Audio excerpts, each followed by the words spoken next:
Hello children, हम लोग आज प्रोटिस्टा में अपने आगे बढ़ते हैं। किंगडम प्रोटिस्टा का एक ग्रुप हम कर चुके थे, डायटम्स। याद आया आपको? Desmids and diatoms. Photosynthetic protist शुरुआत की थी हमने, जो अपना खाना खुद बनाते हैं in the presence of sunlight. तो सेकेंड ग्रुप जो आज हम करने वाले हैं वो है डाइनोफ्लैजिलेट्स। प्रोटिस्टा है मतलब क्या होंगे? यूनिसेल्यूलर, ये तो फिक्स्ड ही है कि एक सेल वाले। अब डाइनोफ्लैजिलेट्स, तो I am making one diagram, एक एग्जाम्पल मैं बना रही हूं वन ऑफ द डाइनोफ्लैजिलेट्स का, जो कुछ इस तरीके का दिखता है। क्यों डाइनोफ्लैजिलेट्स? अब देखिए, आपको इसके बॉडी में ऐसे कई प्लेट्स जैसे स्ट्रक्चर्स मिलेंगे, ठीक है। So thick rigid, I have written here armoured covering with thick armoured covering. जैसे एक सोल्जर लड़ाई करने जाते हो आर्मर पहनते हैं ना, बिल्कुल उस टाइप का। सो आर्मर्ड मतलब थिक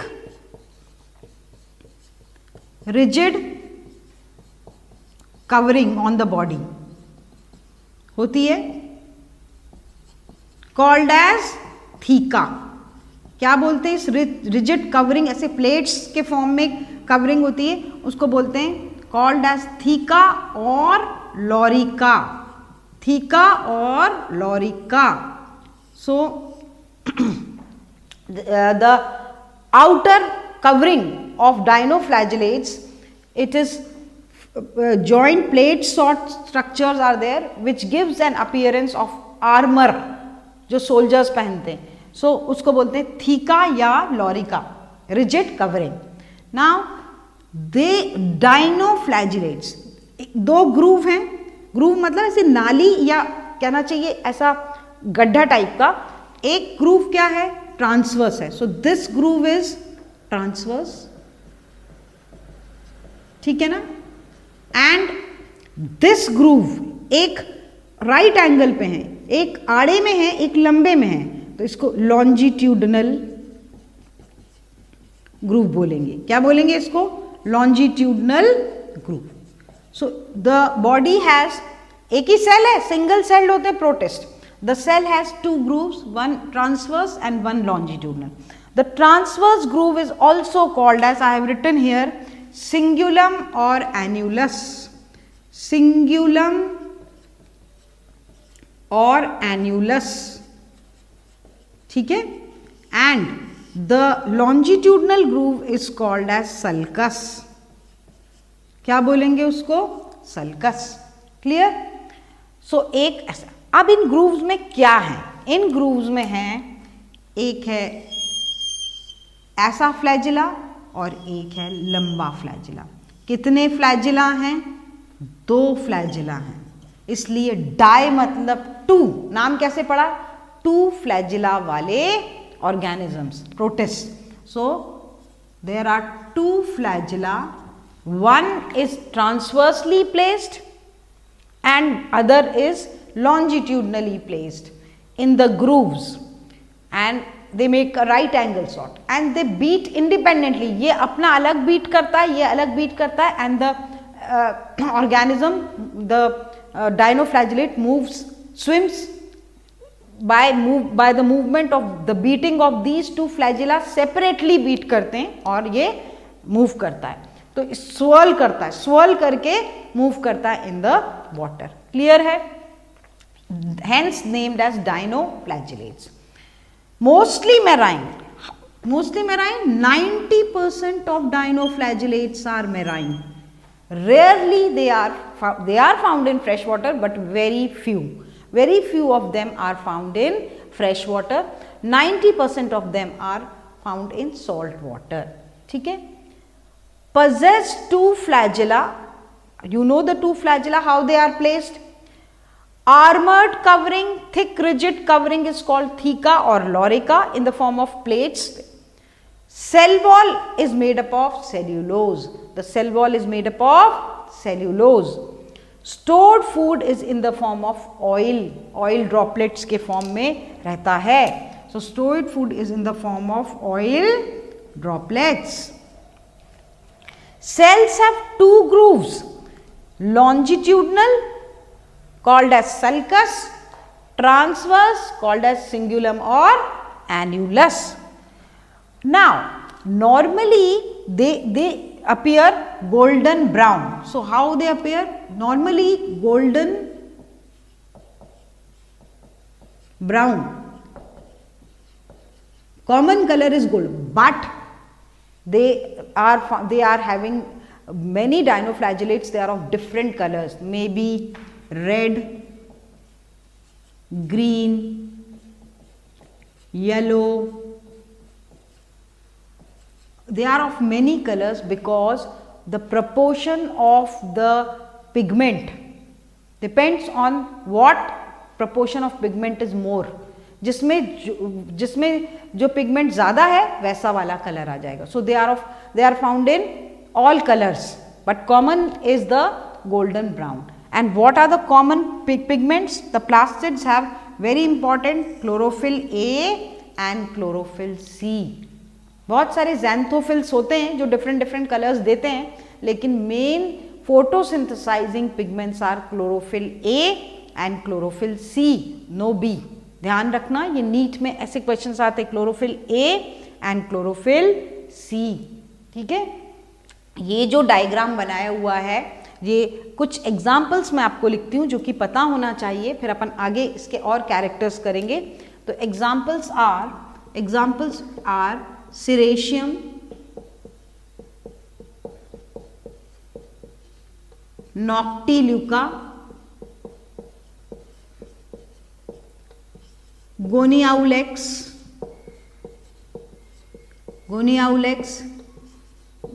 जिम्नोडीनियम. ये कुछ एग्जाम्पल्स हैं जो कॉमन हैं. किसमें? इन कॉमन डायनोफ्लैजिलेट्स के एग्जाम्पल हैं जो आपको पता होने चाहिए कि ये आ जाते हैं. जिम्नोडीनियम, नॉक्टिल्यूका, सिरेशियम, गोनियाउलेक्स, और जो डायग्राम मैंने बनाया है वो that is of Ceratium. That is of Ceratium. So इस टाइप का दिखता है सिरेशियम. कैसा दिखता है? इस टाइप का. नॉक्टिल्यूका, गोनियाउलेक्स, नॉक्टिल्यूका इस टाइप का, नॉक्टिल्यूका ऐसा दिखता है, इस टाइप का दिखता है नॉक्टिल्यूका. बाकी जनरली सब ऐसे आर्मर्ड दिखते हैं. ठीक है, अब आगे बढ़ते हैं. The dinoflagellates they have single celled हैं, तो they have the nucleus, special nucleus, single nucleus in the cell. They Dodge नाम के साइंटिस्ट थे, डॉज. उन्होंने इनके सेल को क्या बोला था? प्रोकैरियोट्स में भी नहीं रखा था, यूकैरियोट्स में भी नहीं रखा था. इन्होंने स्पेशल टर्म दिया था बिकॉज ऑफ द न्यूक्लियस, मीजोकैरियोन. क्या नाम दिया था? मीजोकैरियोन, मतलब दोनों के बीच का. क्यों? सेल एक डायनोफ्लैजिलेट के सेल में जो न्यूक्लियस अंदर पाया जाता है, लार्ज न्यूक्लियस, वो किस टाइप का था? देखो न्यूक्लियस में, यूकैरियोट्स में क्या है? DNA condensed in the form of chromosome. क्या क्या पाया जाता है यूकैरियोट्स में? डीएनए प्लस क्या पाया जाता है? Histone proteins. लेकिन न्यूक्लियर मेम्ब्रेन भी था लाइक यूकैरियोट्स, होता है इनमें. डीएनए भी होता है condensed in the form of chromosome, but very important, but no histone proteins. no histone proteins की वजह से इनको क्वेश्चन आता है. मीजोकैरियोन भी कहा गया इनके न्यूक्लियस को, और किसने बोला था? वो डॉज ने. क्लियर है ये? नेक्स्ट, इस ग्रुप के मेंबर्स को अलग से भी नाम दिया जाता है और उनको बोलते हैं पायरोफाइट्स या पायरोफाइटा. Also called as pyrophyta. Why? उसका भी रीजन है. पायरो वर्ड मतलब आए मतलब गरम, जलना, क्योंकि ये इनमें बहुत से मेंबर्स, स्पेशली क्वेश्चन आता है, नीट में भी आता है, नॉक्टिल्यूका, और भी बहुत सारे मेंबर्स हैं, many members, but mainly Noctiluca जो है, it shows a special property called as bio. Most of them dinoflagellates show this property. They light, अंधेरे में जलते हैं, इसलिए पायरोफाइटा में भी नाम दिया गया है इसको. बायो, उस प्रॉपर्टी को बोलते हैं बायो ल्यूमिनिसेंस. क्या बोलते हैं उस प्रॉपर्टी को? बायो. जब एक लिविंग ऑर्गेनिज्म लाइट इमिट करे, आपने ग्लोवर्म, जुगनू देखा है, जुगनू में लाइट निकलती है, दैट फिनोमेना इज बायोल्यूमिनिसेंस. बहुत सारे members dinoflagellates they emit light. So because they have a special enzyme and a special substance that they are able to emit light. What is that special substance? Luciferin. Luciferin is the substance, and enzyme luciferase, which helps in the phenomena of bioluminescence in these dinoflagellates. Clear है? So exceptionally ये property पाई जाती है बहुत सारे dinoflagellates में. Bioluminescence question आता है. एक और चीज, वन मोर टर्म 11th में बहुत कॉमनली ये पूछते हैं, one more phenomena. So what is that? Now the two members specially, तो एग्जाम्पल पूछते हैं वो तो मालूम होना चाहिए. द टू मेंबर्स गोनियाउलेक्स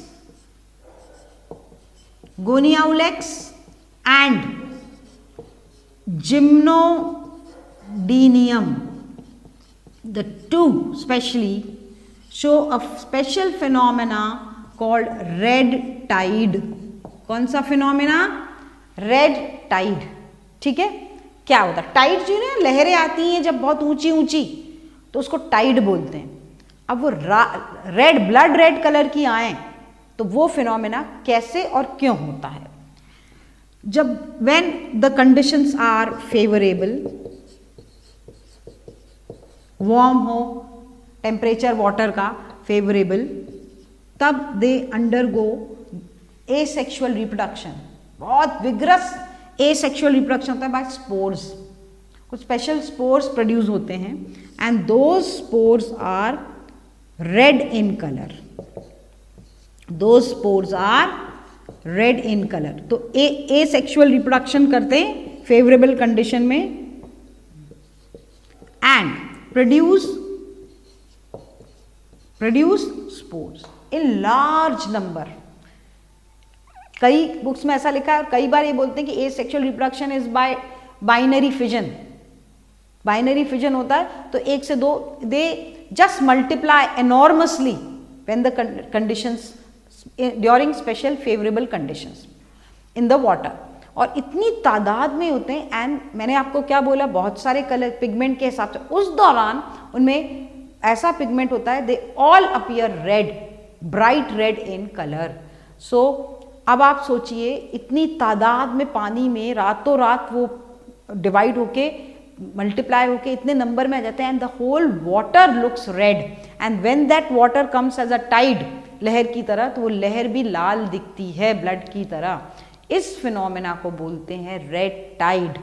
पूछते हैं क्या है ये और किसकी वजह से. These two examples very common, याद होने चाहिए, गोनियाउलेक्स एंड जिम्नोडीनियम. क्लियर है? नाउ वन मोर थिंग, जब ये बहुत डिवीजन होता है और रेड कलर का पिगमेंट जब इनमें होता है, इस टाइप का फिनोमेना शो करते हैं, तो now they are dinoflagellates are food for number of aquatic organisms. Fishes हैं, क्रैब्स हैं, प्रॉन्स हैं, सब खाते हैं. क्लैम्स हैं, मसल्स हैं, they all eat these dinoflagellates as food. तो बहुत से फिशेज के they die. Why? Because during red tide जो वाटर फिशेज अंदर लेती हैं और फिर वो गिल्स से होता हुआ जाता है, तो गिल्स क्लॉग हो जाते हैं because of these dinoflagellates and they clog the gills. Gills में ऑक्सीजन नहीं मिल पाती है and the fishes die. Fishes die to due to clogging of the these dinoflagellates. But the mussels, pearl oyster type के जो clams छोटे वाले जो bivalves होते हैं, दो ऐसे खुलते हैं, they are filter feeders. जो ऐसी वाली सीपी होती है like this, they open and close like this, water goes in and, इसको बोलते हैं filter feeder. पानी को छान के पानी के अंदर की चीज़ ले लेते हैं, पानी बाहर निकाल देते हैं. वो भी उस दौरान इन पे फीड करते हैं, और जब वो फीड करते हैं तो what this is the dinoflagellates be at that time, the red colors one, they are toxic, highly toxic. और टॉक्सिक कैसा टॉक्सिन है, कैसा टॉक्सिन होता है, ये बहुत जहरीला है and it is a neurotoxin जो नर्व पे असर कर डालता है. वो जहर किस पे असर डालता है, न्यूरोटॉक्सिन.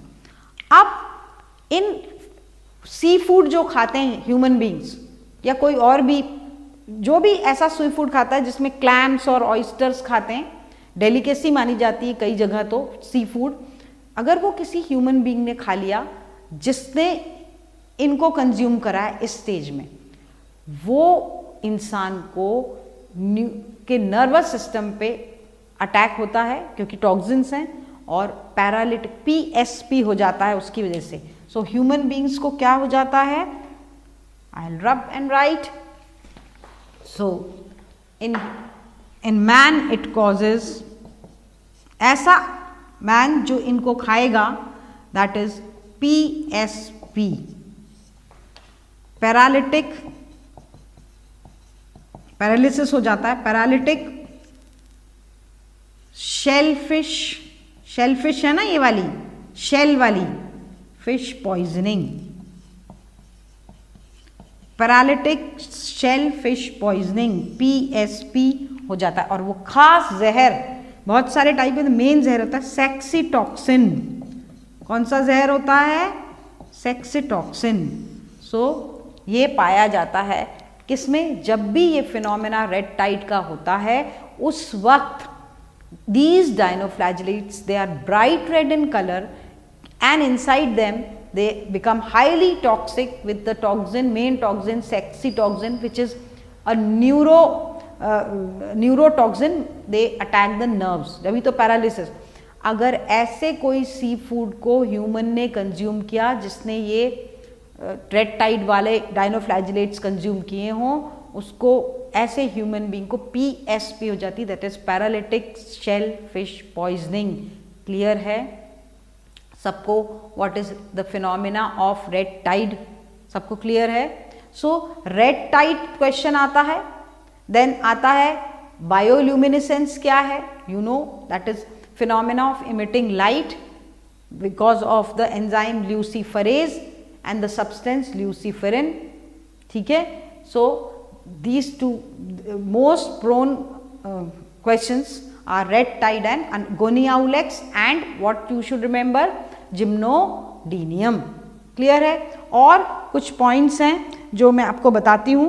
एक the animals which या organisms which are found in fresh water, they have contractile vacuole, that extra water is pushed off through this contraction of the vacuole.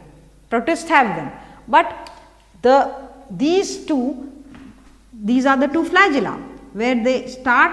There are two, जहाँ उनका स्टार्ट होने का point है वहाँ पर दो छोटे छोटे कॉन्ट्रैक्टाइल वैक्यूल होते हैं, उनको बोलते हैं पिस्यूल. क्या बोलते हैं उनको, pusule. So the contractile vacuoles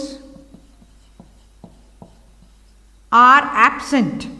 actual में real contractile vacuoles are absent. Instead जहाँ से फ्लैजिला शुरू होता है वहाँ स्मॉल वैक्यूल्स और structures are there which are non contractile, they do not contract, उनको बोलते हैं पिस्यूल.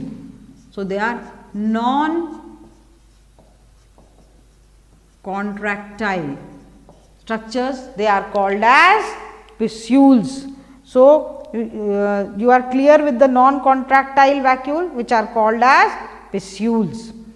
And the stored food, you all know is in the form of starch and oil. Mostly the method of reproduction is asexual. Asexual is the common method of reproduction. Common method.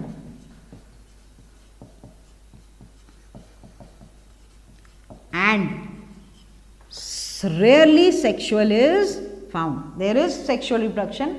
Sexual reproduction is either isogamous or oogamous. Anisogamous. मतलब gametes जो हैं वो एक जैसे हो सकते हैं या नहीं हो सकते. तो दोनों टाइप में सेक्सुअल रिप्रोडक्शन कम होता है, लेकिन दो टाइप में मिलता है, आइसोगैमस एंड एनाइसोगैमस. और मैंने आपको जब डायटम्स करा रही थी, वो वाले प्रोटिस्ट कराए थे, तब आपको बताया था कि they are the primary producers of ocean. लेकिन ये भी सेकेंड नंबर पे किसके मेंबर्स ओशन के प्राइमरी प्रोड्यूसर्स होते हैं? Dinoflagellates. You all know why they are called as dinoflagellates.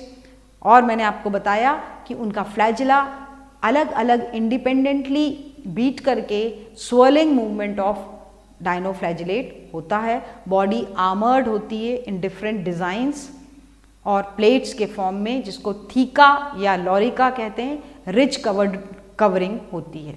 So these are the important points of dinoflagellates.